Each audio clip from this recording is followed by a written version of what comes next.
Driving range is up big time. The 2018 Leaf is expected to deliver an EPA-rated range of 150 miles per charge.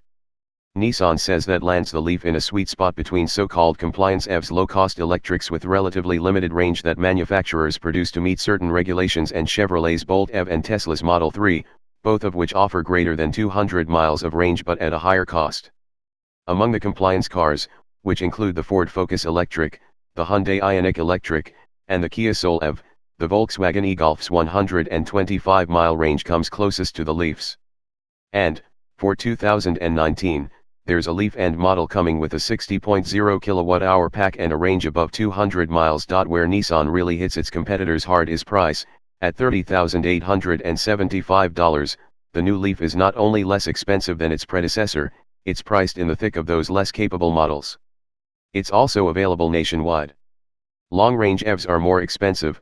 The Bolt, good for 238 miles of EPA-rated range, starts at $37,495, while the Model 3 is expected to start at $35,000 and offer 220 miles of range in its least expensive form. The base Leaf S further ups its value game with now standard automated emergency braking, as well as a 5.0-inch touchscreen, automatic headlights, LED tail lights, automatic climate control, and a proximity key with push-button starting. A portable level 1 and 2 connector, a $1,590 option on the Leaf S, included in the SV's technology package, and standard on the SL, erases the need for a 240-volt solution installed in your home, although you'd still need to have or add sufficient 240-volt electrical capability. Adapters for 120-volt wall outlets and standard 240-volt plugs, like those used for clothes dryers, are included. Also part of the deal is DC quick charging capability, which can replenish 88 miles of driving range in just 30 minutes from a public CHAdeMO connection. Recharge times vary from 7.5 hours on a 32-amp, 240-volt hookup to 35 hours when plugged into a typical 120-volt wall outlet. Every Leaf is recharged via a port hidden just above the Nissan badge in its nose. The mid-level SV retails for $33,375 and replaces the S's 5.0-inch touchscreen with a 7.0-inch version with navigation, Android Auto, and Apple CarPlay. It also adds piano black interior trim, a leather-wrapped steering wheel, and 17-inch aluminum wheels. The top dog, $37,085 Leaf SL adds goodies such as a Bose audio system, LED headlights, a heated steering wheel and heated front seats, leather, rear HVAC ducting, blind spot monitoring, rear cross-traffic alert, and a surround view camera system. A lower price and more equipment are great, but the rest of the changes Nissan made to the Leaf are worthy of equal, if not more, attention. The compact electric hatchback is better than the original in every way, despite reusing its predecessor's platform. The battery's greater capacity is extracted from more energy-dense cells that fit in the same underfloor volume as the previous generation Leaf's 30.0 kilowatt-hour pack, preserving interior space.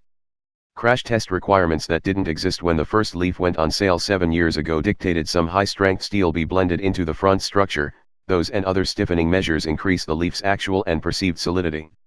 And the new bodywork abandons the old Leaf's amorphous blob look for a more mature, mainstream appearance with blacked-out C-pillars and a floating roof design. Better still, suspension updates aimed at managing the 2018 Leaf's mild weight gain over the 2017 model have removed most of the flop and roll from the old model's soggy handling.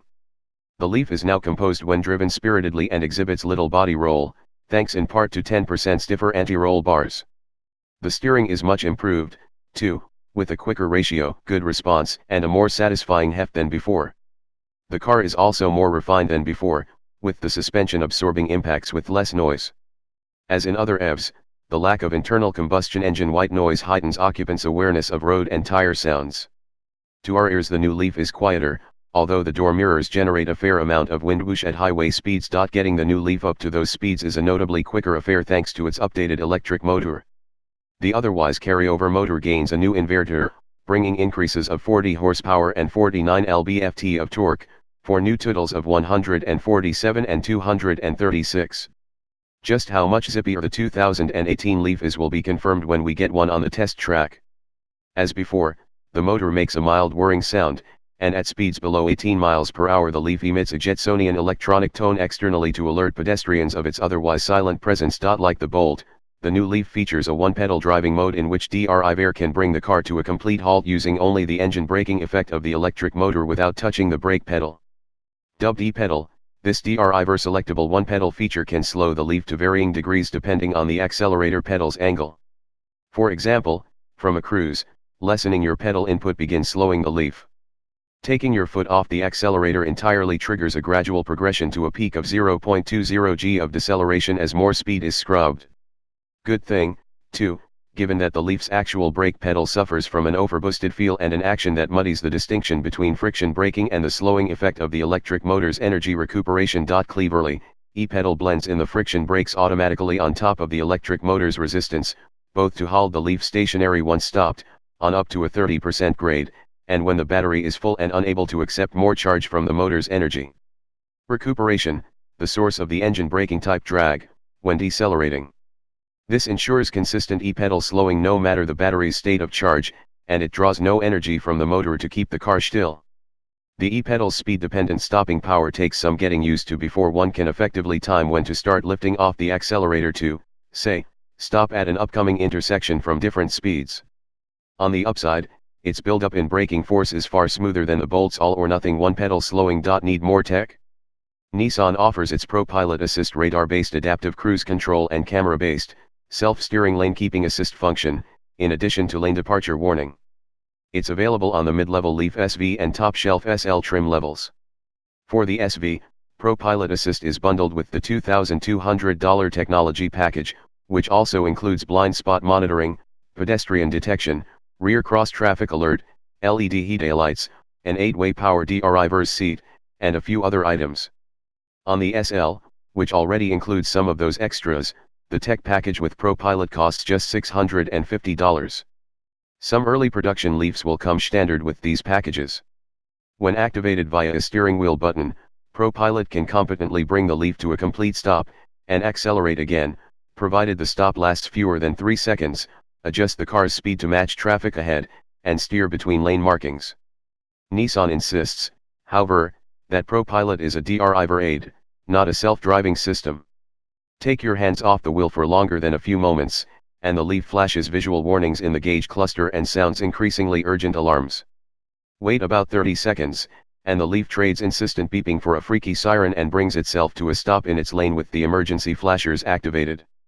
The total time from the first missed warning to stoppage from 55 miles per hour is about 45 seconds. Kudos to Nissan for making the warnings hard to miss. Not only is the late-sounding wailing spookily reminiscent of the pull-up siren often heard in doomed jet airliners' cockpit voice recordings, it's more successful than the subtler beeping in Mercedes-Benz similar emergency slowdown sequence.